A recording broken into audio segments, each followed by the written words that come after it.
You've got to admit, there's something about seeing a motorcycle when you're young and impressionable that just gets its hooks into you. And that's exactly what happened to Ted Kettler. He was standing on the front seat of his mom's car trying to get a better view of a turquoise and white Harley. Then watching and hearing it take off from the intersection was all it took to kickstart his lifelong love of everything HD, which hasn't waned a bit. Not only is Ted a diehard Harley fan, he's also a fellow podcaster, manning the helm of the four-person Motorcycle Men podcast for over 10 years and 400-plus episodes, interviewing just about anyone and everyone in the motorcycle world. If that weren't enough, Ted even wrote a book about riding, documenting his trip along the east coast of the U.S. from New Jersey all the way down to the Florida Keys, aptly titled The Road Most Traveled, since he followed the interstates, turnpikes, and other super busy roads the entire way down. Whatever you ride, you'll love Ted's down-to-earth view on motorcycle life, whether it's through the written word, the spoken word, or even on a ride next to him. This is Ted Kettler. I'm your host, Mark Long, and you're listening to Driven to Ride.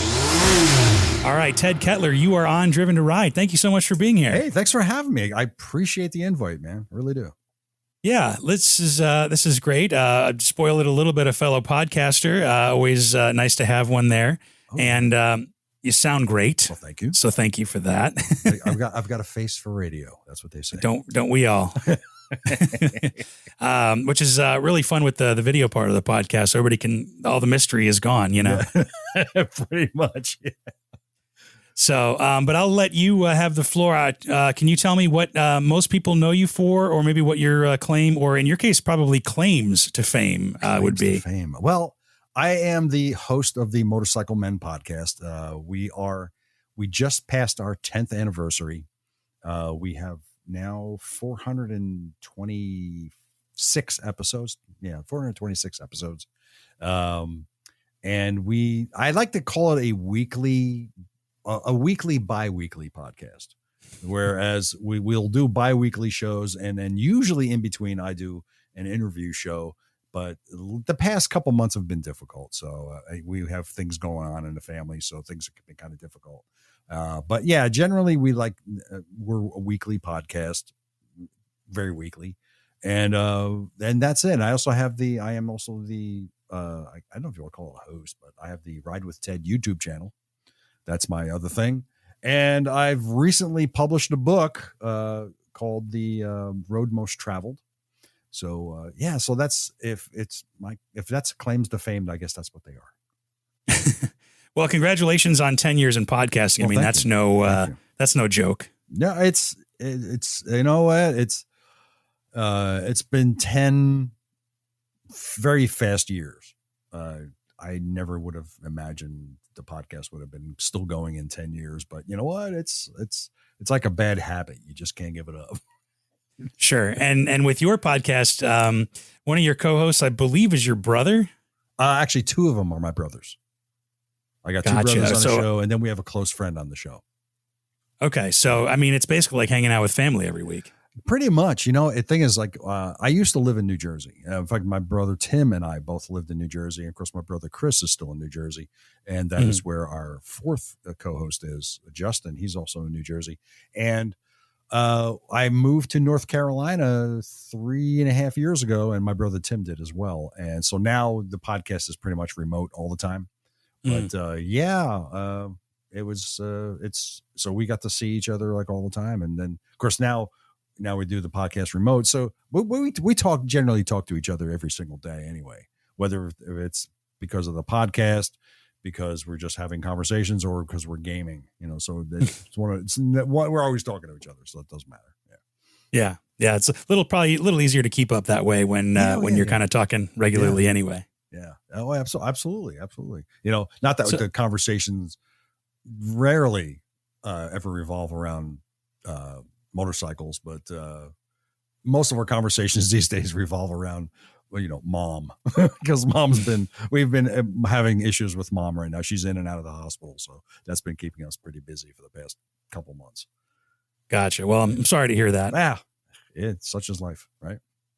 Yeah. Well, let's before we talk about Motorcycle Men podcast, let's talk about you and how you started motorcycling. Can you tell me how you first got into it? Oh dear. You know, This is a really weird. I don't know if it's a weird story, but it's just a rather unexpected story. Way back when, well, me and my brother Tim, we were, oh gosh, I was thinking I might have been 13 or 14 years, maybe 13 years old. And Tim was, 10, 11. My mom and dad were divorced. So my dad came to pick us up to have us for the weekend. And so we're all dressed in our Sunday best, visiting dad, and the dad's going, come on, we're going to go visit some friends. So we went up to this place up, some friends they had up in New York. It's a little town called Croton on Hudson. And these folks, they had dirt bikes. Mm-hmm. So they said, come on, let's go. We're going to go ride motorcycles. I know you guys ever done this. And we were like, no. We're like, okay. So off we went to this, I want to call it a gravel pit, but it was this massive amount of acreage, just barren land where there were dirt bike trails everywhere. And they threw me on this motorcycle. I said, here's how you use the clutch. Here's how you use the throttle. And this is what you do. And here you go. And they put my brother on the smaller one, and off we went. And here I am in my Sunday best, driving around on a dirt bike through this on these trails. And I must have stalled the bike a gazillion times, but that was my introduction to motorcycling. And I always thought, like, okay, this is kind of fun. I kind of like this. Yeah. Mm-hmm. So, and then of course my uncle, my mother's brother, he had a Sportster. We're talking mid 60s. He had an early Sportster, and he would come to visit, and I was like, man, that's cool. So yeah, that was my introduction. So was it fair to say that you were hooked from the start, from that first? Yeah, it's like I didn't care for the dirt bike aspect of it too much, because I felt like I don't know what the hell I'm doing, first of all. And there's looks like a lot of opportunities for me to really like do some serious damage to myself, which I kind of find ironic that I would think that, because years later I would love to go mountain biking, and I still do. In a sport where you can get really hurt if you're not paying attention. I definitely was hooked at that point. I think my uncle had a lot to do with it too, because I would see him ride the Sportster, and I would think, man, I would really like that. Mom and dad were like, no, no, you're not going to do that. So they weren't exactly for it. No. It's like, well, my uncle, he was like the one of the black sheep of the family. He would do all the things that nobody wanted him to do, or that nobody would even think of doing. So so that was like my kind of like introduction. I mean, I had an earlier introduction into motorcycling many years prior to that. Okay. I was, oh my God, this is going way back. I think I might've been 5 or 6 years old, maybe 5 years old. And this is back in the day, we're talking early 60s now. I'm an old fart. So we're talking early 60s. And I can remember standing on the front seat in my mother's car, and we were at a traffic light. And I saw like seatbelts. What? Standing on the seat, hanging out the window? What? Yeah. Safest way to be. Safest way to travel. So I'm standing on the seat, and I'm leaning out the door, and the lane next to us, I think my mother's car was I want to say, if I recall correctly, it was a pink and white Ford Fairlane, like a 56 or 57. Okay. So yeah, cool car. So I'm standing on the seat, and this motorcycle pulls up next to us in the next lane. And I was like, oh, wow, what's that? And my mother said, that's a Harley-Davidson. And I remember it was turquoise and white, and it was just going bumbling, like rumbling like that. And then the light turned green, and he took off, and I was like, wow, that's cool. And from that moment on, I was all about the Harley-Davidson, And so like when my uncle would show up on his Harley-Davidson, I was like, yeah, wow, cool. So, that's where, it kind of got ingrained in my brain at that point. I wanted to do something with Harley-Davidson.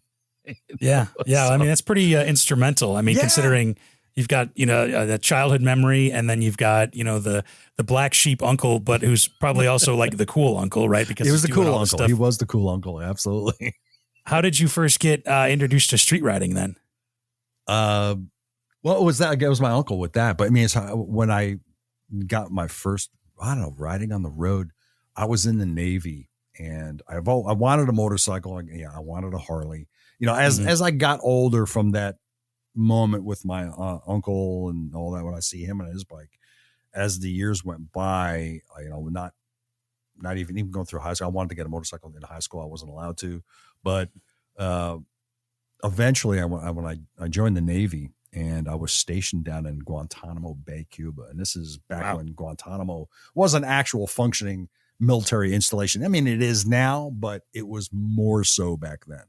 Okay. And a guy on the base, he was in the barracks. He was selling his motorcycle. He had a Yamaha TC 125. He was selling it because he was shipping out. So I said, yeah, I'll buy it from you. So for $400, I bought this bike. When I really shouldn't have, because I knew squat about motorcycles, and I never really took the time to learn. Right, but I had that bike for about a year, and it had issues. It had a bad clutch.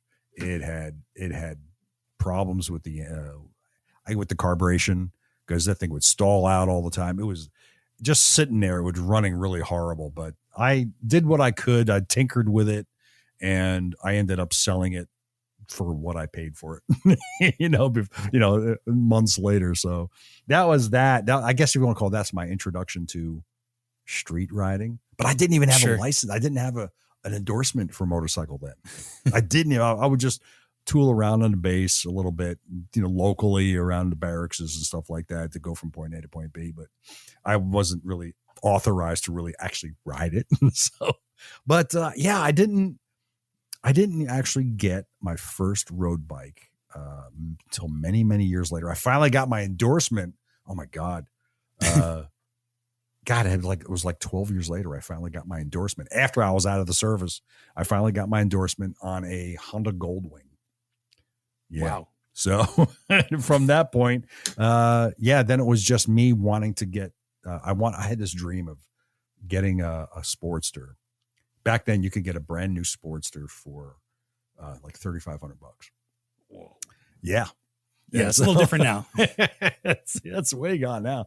But yeah, I had this dream. I wanted to get a Sportster, throw on a backpack, and just ride across the country. That's what I wanted to do. But I would look at my wallet, and my wallet would go, yeah, right. You're not doing that. So, that was my introduction to street riding. I really wanted to get that. So but I had my endorsement, but I didn't actually get my first real motorcycle until 2004. Oh, wow. Okay. Yeah. And I was, I bartered services. In other words, because this guy I worked for him part-time. Actually, I worked for him full-time first. Then I went working for him part-time. And he had a 94 Sportster XL 883. He bought it brand new. It's like, this is back in the day when if you wanted a Harley, you had to order it. And it would take, a year to 2 years before you got it. Wow. I don't know if you remember those days, but this is back in the early 90s.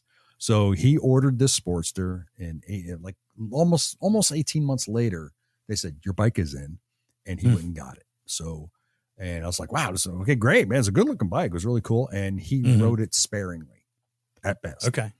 And over the course of 10 years during his ownership, I went from working full-time with him to working part-time.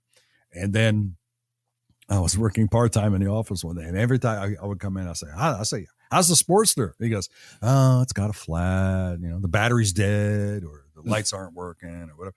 And it's like, why? He goes, well, I didn't ride it. So it's been, so I always just said to him, hey, look, if you ever want to give it a good home, just let me know. I have a great place for it. I got a great house. I can, So eventually one day he comes to me, he goes, all right, so how long would you work for me for free, and I give you the Harley? So we did some little figuring, and like this. Okay. So look, 18 months. So for 18 months, I'll work with you for nothing.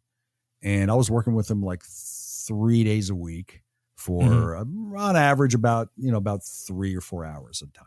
right? So I would work for you for 18 months. So he says, you can do that and you can have the bike. And he goes, I said, okay, yeah, let's do it. Okay. He says, you just got to come down to Delray Beach and get it.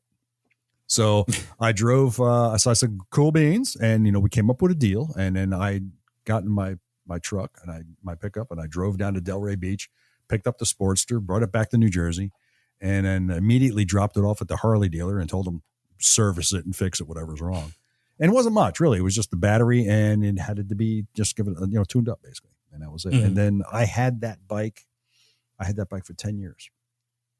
I rode it for 10 years. Yeah. And it was, I got it with, now mind you, it was 16. It was 10 years old when I got it. And I got it with 1,600 miles on it. It's like an average of 160 miles a year. Wow. So in the 10 years that I had it, I put on almost 11,000 miles. Is that right? That doesn't sound right. Because I sold it with 16,000 and change on it. Yeah. So yeah, just almost 11,000 miles I put on it. Yeah. Yeah. So yeah, not bad. And yeah, it was all right. I mean, it was just I wasn't a wintertime driver. I was basically new, and I would ride it every chance I had. But so that was my first real, I guess, introduction to a road bike I had. Yeah, love that bike. Yeah. Well, then, so what are you riding now? I have two bikes now. I've graduated. I picked up in 2014. I picked up a 2003 Harley-Davidson Heritage Classic 100th anniversary model, and upon getting that, I sold the Sportster. So, which I wish I didn't do. But then 2 years ago, was it 2 years ago? Yeah, it was 2 years ago. I picked up a 100th anniversary 2003 Sportster 1200. So they're matching colors. It's the same. So I ride the Heritage a lot more than the Sportster, of course. But yeah, the Heritage is my good girl. I've had her for, it's 11 years now. Yeah, it's 11 years I've had her. Yeah. Is that the bike you took on the trip for the Road Most Traveled? Oh, yes, it is. It is. She's named Sugar, and Sugar has. I've taken Sugar all over the place. Yeah, she's. I haven't done the gazillion miles like a lot of other guys do, and done a lot of these other fantastic trips that a lot of these other guys have done that are out there. But the trips that I've done on Sugar are super memorable, and I've got a lot of great memories on this bike. And I have no intention of ever getting rid of it ever. So, you're emotionally bonded now. Yeah, in more ways than one. It's I've got a lot of heart and soul in that bike, so yeah, I won't depart with that. Absolutely. Yeah, well, let's talk about the Road Most Traveled. Yeah. What prompted you to want to write this book? What's funny is that when I set off on this trip, I never intentionally said, okay, well, I'm going to go on this trip and I'm going to write a book about it. That wasn't the case. I mean, I do keep a journal, a daily journal. And it was just as I'm going on this trip, doing everything that I had to do and going on a trip, I said, you know what? Maybe I should just make a book out of this. Cause I like I said, as part of my journaling every day, I kept notes of everything that I did and everything I saw and heard and smelled. Everything, I kept notes. I said, this might be a pretty good book. Let me just see what I can put together. And wow. It came together. It took time, but it came together. Yeah. Well, tell me about the trip. When did you start? Where did you go? And why'd you call it the Road Most Traveled? Well, you know what it is. I at the time I lived in New Jersey, and I was my wife and I we own a timeshare down in the Florida Keys. So cool. One year I just thought, what would you think if I rode the bike there and I met you there? And she goes, yeah, if you want to, it's up to you, basically. So I was like, okay.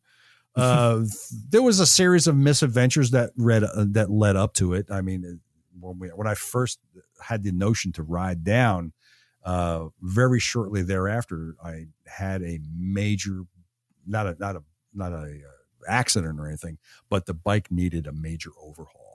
The thing about the twin cam 88, which is in this bike, it had a little quirk, a little thing called the cam chain tensioners.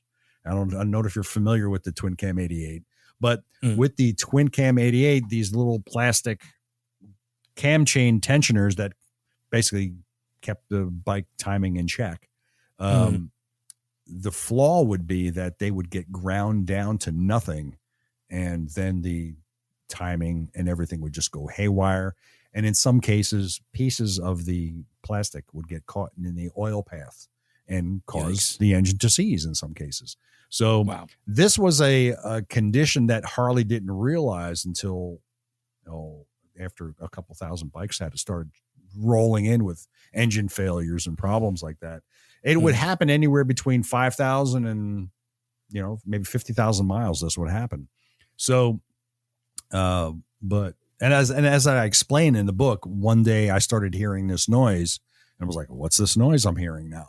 And as it turns out, it was my cam chain tensioners were going. And after doing some research and figuring out what I had to do, I opened up the cam chest and I saw that these little plastic doodads were practically gone.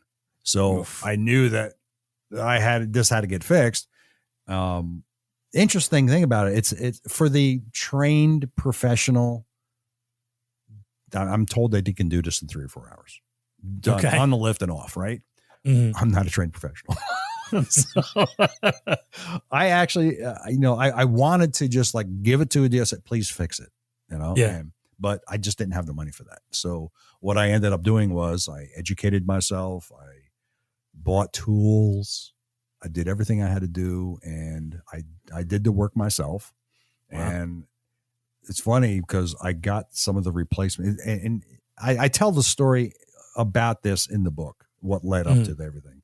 But the short of it is the cam chain tensioners is not so much the problem as it was the cam chains themselves. Harley-Davidson apparently at some point, I learned this later on, but at some point Harley-Davidson was getting their cam chains from a different vendor, and the vendor didn't polish the chains. So what that means is as the cam chains would run over these plastic shoes, it would just basically just rip them apart. Because they weren't polished. So when I got the parts and I put the bike back together and it ran, the problem is I didn't get new chains. I just got new cam chain tensioners.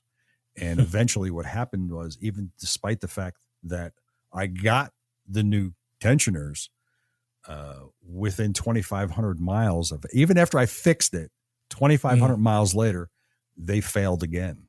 Oh, so once again, I contacted the manufacturer of the cam chain tensioners and I said, this is what happened.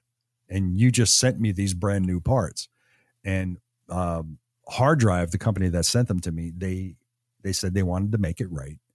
And they sent me all new parts and they paid to have Harley-Davidson fix it. Wow. Yeah. So that was very nice of them. And that was great support. So the bike was on the lift I had the bike on the lift at home initially. It was on the lift for 3 months. And then Harley-Davidson got it, basically like 2 months later, and they had it on their lift for, about a week. And then they fixed it. And then I said, okay, now I'm going to ride down to the Keys. So yeah, it's a heck of a start. Yeah. I mean, it really was. And like, I was like, you sure you want to do this? Cause you just had the bike fixed. I'm like, I'm going for it. I'm doing it. So that was the trip. And the thing is, I spent an agonizing amount of time researching the best way to go, from New Jersey down to the Florida Keys, the obvious route is let's just take I-95 all the way down. And Interstate 95 is the longest north-south interstate in the country. And I think it's I think I wrote it. I think it's the second longest interstate overall in the country. Wow. So, but I was agonizing over that. Which way should I go? Should I take 95 all the way down, or should I take some ulterior? Because I wanted to miss Baltimore and Washington, D.C. Because if anybody's ever driven that way, you never had the opportunity. Not great. No, I have. It's not great. Oh, you have? So I have. All right. Yeah. So I wanted to avoid that. And knowing that I'd be leaving on a Friday, I was like, okay, well, I'm going to get traffic. And this was in November, by the way. Right. So what I had to do was eventually I spoke with, I don't know if you're familiar with Gloria Tremonton Struck. Gloria Struck. Mhm. She, at the time, she was 95 and still riding. Wow. Yeah. And she's a wonderful woman. I've talked to her several times. She was on the show a couple times. But in talking to her, because she would go to the Daytona Bike Week all the time. And she lives in Jersey also. So she would tell me to just take Route 301, which is like it's another north-south route, but it bypasses all the congestion of Washington and Baltimore. So I ended up going that way. And then I got on 95.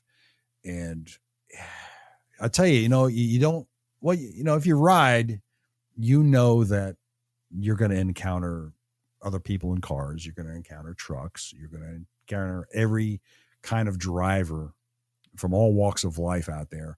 And in the book, I pretty much introduce everyone to the lunacy that is the United States interstate system. Yeah, it was quite the experience. And the thing is, I've done this trip twice. Okay. because I didn't learn the first time. So yeah, because you ride to the Florida Keys and then you ride back. Yeah. So it's you get to Florida, you're only halfway there. You still got to figure out the ride back, right? Well, yeah. The thing is, because I was going on 301. Now, Route 301, generally speaking, is a decent highway. It really is. It takes you some. It's kind of rural for most part, and then you go through your typical, strip mall areas, and then you get through some even more rural areas where there's nothing. And then, of course, you go over some major bridges, big bridges that go over the Chesapeake Bay and Potomac River and a couple other rivers. But the road is a decent road. But if you hit it at the wrong time, you're gonna enjoy hours of traffic. And on this trip, that's what happened to me. I hit all the worst areas. When I say worst areas for traffic, I mean for traffic. I hit all those areas at the worst possible times, and I lost well over 2 hours of, because like anybody else, you got a GPS and the GPS tells you, well, you're going to get there at this hour. You're going like, right, challenge accepted. I got to beat that time. It's the high score. I got to beat. Absolutely. And then when I get caught in this traffic, I'd start, my hopes and dreams of wanting to eat dinner at Cracker Barrel next to the hotel, they start to get dashed really quick when I start seeing the hours tick by and going like, I'm not even out of Virginia yet. Wow. So, yeah. So like I said, taking 301, I got kind of a little disillusioned with it. And I was like, I don't want to do this again.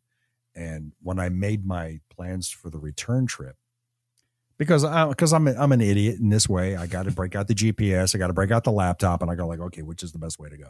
And I opted to, and I guess a moment of just plain stupidity, I decided to take 95 all the way back. Oof. Yeah, to go through Washington and go through Baltimore and do that whole thing. And I regretted that decision, which I outline in the book. I mean, it was just absolutely, man, oh man. In a car, it's one thing. On a motorcycle, it's a totally different story. Yeah, I can imagine. I've driven from Washington, D.C. to Annapolis, and that, was not a very long stretch, but that took way longer than it should have. Right. Yeah, exactly. And you look at that, you go like, oh, it's only 5 miles. 2 hours later, it's still only 5 miles, but it's like, so I can only imagine if that's like the only taste that I got of that kind of traffic. I can't imagine what the whole of I-95 would be. Well, you know what it is? And the thing is, I'll tell you this, that I-95 I'll have to say, well, in my book, I outlined that the world's largest, the megalopolis stretches from Boston down to Richmond, Virginia. Okay. That's an extremely populated area. That's where a lot of this commerce happens in the United States. It's also where the traffic happens. So, you're not going to get, there's going to be traffic no matter what, but there are moments through that entire stretch going through that area where it's quite sedate.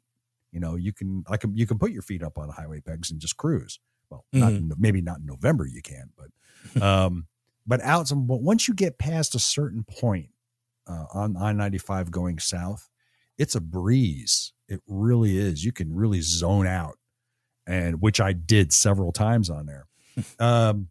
Florida has the longest stretch of Interstate 95. It's like 300 and something miles. And it's not until, well, you've driven through Florida, haven't you? Mm-hmm. Okay. So Florida is perpetually under construction. We all know that. That's forever. You know, since the dawn of time, before cars, Florida was under construction, and it's going to be under construction forever. Until the end of time, right? Until the end of time. And that's one of that I think was the biggest hurdle I encountered on that whole trip was the traffic from road construction going through Florida, especially when you get down towards Miami and that area there. It just got insane at that point. You know, traffic cones, you know, like I say in the book, on the Florida license plate shows you an orange. Yeah. It should actually be a traffic cone. Just to tell everybody it's a misshapen traffic cone. Exactly. Yeah, something like that. I have to imagine, though, getting down to the Keys, because I've driven from Miami down to Key West, and that's a cool drive. Yeah. That's a cool drive. Key West is one of my favorite places. So I have to imagine riding a motorcycle down those bridges and down the Keys, and maybe on the 7 Mile Bridge, I think, has to be nice. Yeah. It's I love the Keys. I really do. I love the Keys. Go there every year, and I could live there in a heartbeat. You know, no question about it. It's a very laid back. If you've never been to the Florida Keys, go. It's very laid back. Everybody's very chill, and just cruising along those bridges, and you see that turquoise water, and you got those ocean breezes coming at you. It's just you can't. You know, you got fresh ocean air up your nose every moment. You know, it's just wonderful. Some people say don't go there in the summer months because it's just hot and humid. And I go like, yeah, and so, but it's just beautiful, absolutely beautiful. Yeah. Yeah. I mean, compared to January when it's not hot and humid in the south of Florida. Well, I mean, I go there, like I said, I go there in November, and it's, you know, you're talking still, you can get 85 degrees there and still a little humid, but I'm like, I don't care. You know? Yeah. I'm in the Keys, right? What else could you ask for? Yeah, it's a good time down there. I've been down there 3 times, although I've never ridden down there. No, you know, here's the most pathetic part of it. One of my things about riding in the Keys or riding to the Keys is in Key West, there's a little monument there called the Southernmost Point.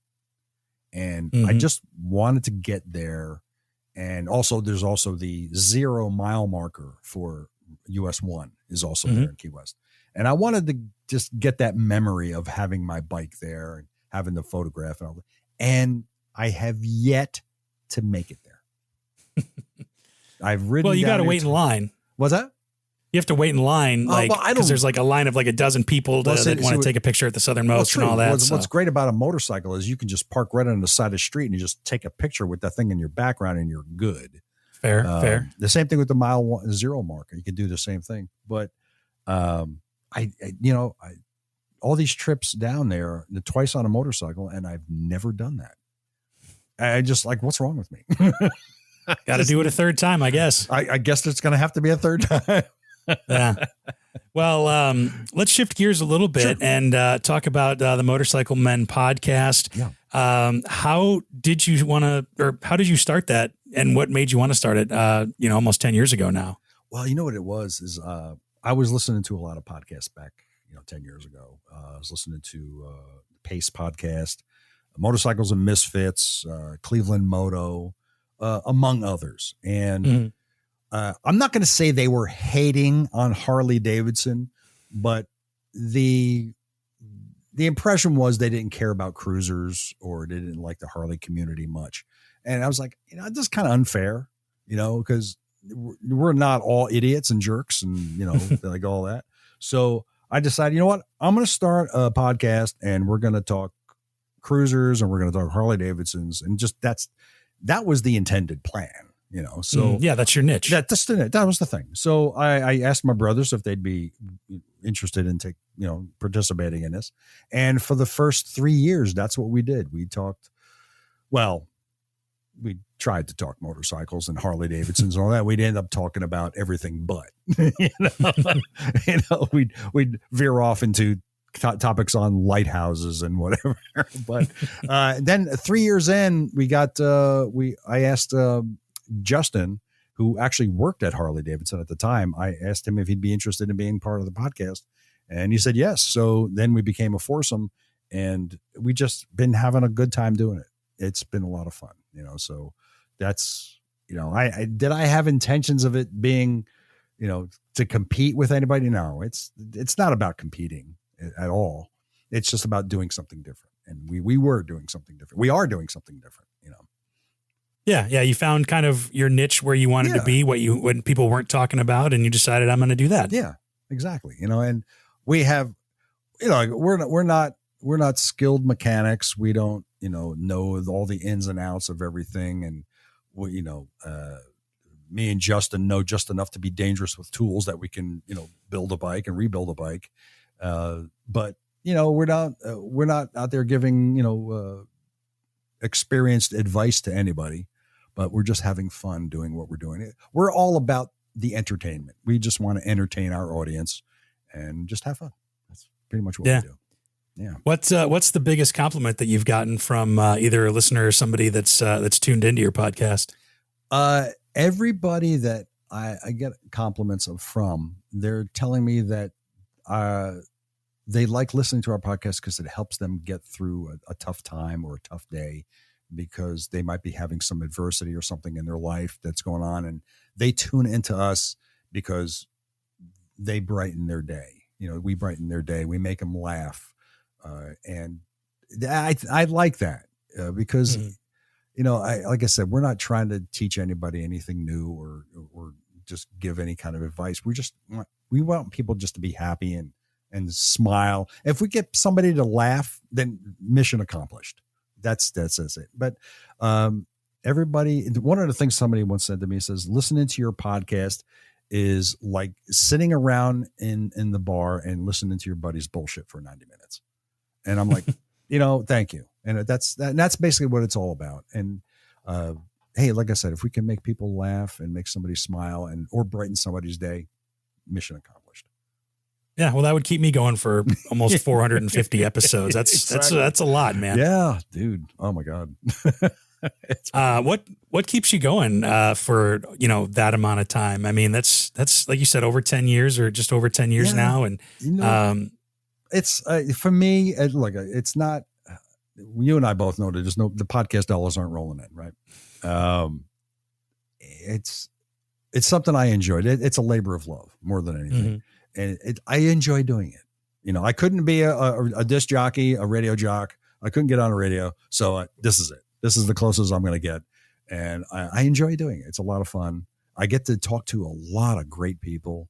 I've had some wonderful guests on the show, and it's just been really wonderful. Yeah. I'll just keep doing it until, like, I've told, how long are you going to do it? And I said, well, they're going to have to pry the microphone out of my dead hands. I love it.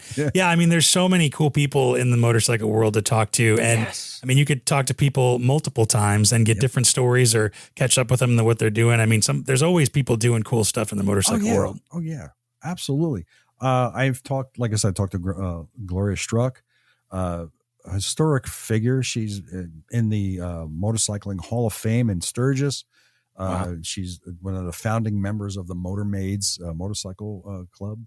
And I've talked to Charlie Borman about their trips.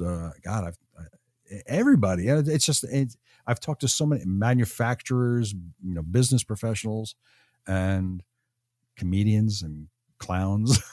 I talked to everybody. Yeah, I saw we had a mutual guest or two, Alonzo Bowden. You got to talk to? Yeah, Alonzo's been on the show. He hates to admit it, but he's been on the show 4 times. Wow. And he's always a welcome guest on the podcast. And I've been meaning to, when we have our 500th show, I'm definitely going to have Alonzo back on. He's always a pleasure to have on the show. Yeah. Aside from your trips for the road most traveled, do you have a trip that stands out in your mind as a favorite? Well, 2 years ago, I retired 2 years ago, and that year I kind of committed myself to go to Sturgis, and I always wanted to go, but it's kind of like everybody wants to go to Sturgis, but it comes down to money and time. Well, as I retired, well, now I got the time, so now it's about the money. And seeing how I sold a piece of property in 2022, I had the money, so I said, well, let me go. So I made a plan, and originally I wasn't sure how I was going to go, but I didn't know if I was going to trailer the bike up or if I was going to ride up. And I ended up deciding to ride out. So I rode from North Carolina to the Sturgis Rally and did all the riding I did around there. And then I rode back via Milwaukee to stop at the Harley-Davidson Museum, and then came home from there. So all told, I think it was just over 5,000 miles I did on that trip. The ride out, ride back, and of course the riding while I was there. Yeah, so that was that's impressive. Yeah, so it was a fun ride. It was fun. What did you think of the Sturgis Rally? I've been twice now. I went in 2023 and I went in 2024. And going if you're going solo, which I've done both times, it's okay. It's an interesting experience. I think if I had gone with friends or even the guys on the podcast, I probably would have had a lot more fun because I would have been able to share the experience with somebody else. I met people out there that were friends. I met people out there and stuff, but we didn't necessarily hang out. But what I can say about this, my 2023 trip to Sturgis, the highlight of that trip was the Harley-Davidson Museum in Milwaukee. Wasn't even the rally. It's the rally's an interesting experience. It's an expensive trip. The riding it's really nice riding out there. Anything you want to see, you can see. If the weather is crap, though, I'll tell you this: if the weather is crap, when I say crap, I mean rain. If there's any rain in it, you're gonna have a miserable time. But yeah, it's an interesting experience, that's for sure. Yeah. You are an avid cyclist. You talked about being a mountain biker. Yeah. Did that come before motorcycles or after? No, the cycling was well before the motorcycling. Yeah, I started. Of course, everybody cycles when they're in school and stuff like that. It's a different story. But I got serious about mountain biking, especially mountain biking, in the early mid '90s, and yeah, that was my whole life. Man, that's what I was all about. I was like, this is great. I'm having a great time going to mountain bike festivals, and then I would do. Then I started getting into road cycling as well, and then I would do some benefit bike rides for multiple sclerosis. Multi-day events. It was great, and I still ride. I don't ride as much as I used to, but I still do ride. In fact, I got my bike is right next to me here in the office, and I get on it a few times a week. And yeah, it's a way to keep your health up. Yeah, for sure. Yeah. And it translates great. And I'll tell you what, I've had a lot of people tell me that if you're a mountain biker, that translates really well if you want to get into ADV riding. Because I can see that. It's a similar skill set, which you kind of need. Are there any similarities between the motorcycle community and the cycling community? Yeah, the same thing that people in cars hate people on two wheels. That's the same consistent thing you can run across. I get it. Here in North Carolina, which is a very cycling unfriendly state, there's more motorcycles here than I think in New Jersey, but you have the same problems. There's this, I guess I don't want to say disrespect, but lack of proper respect, road respect, I should say. So, regardless, you got to ride with your head on a swivel, as always. Yeah. Well, that's speaking of the skills translating. Yeah. Being able to look around and pretend like everybody's going to kill you is a good skill to develop, I guess, while you're using your pedals as opposed to using the throttle. So exactly. So, well, last question, really. What has motorcycling kind of taught you about life overall? Pay attention.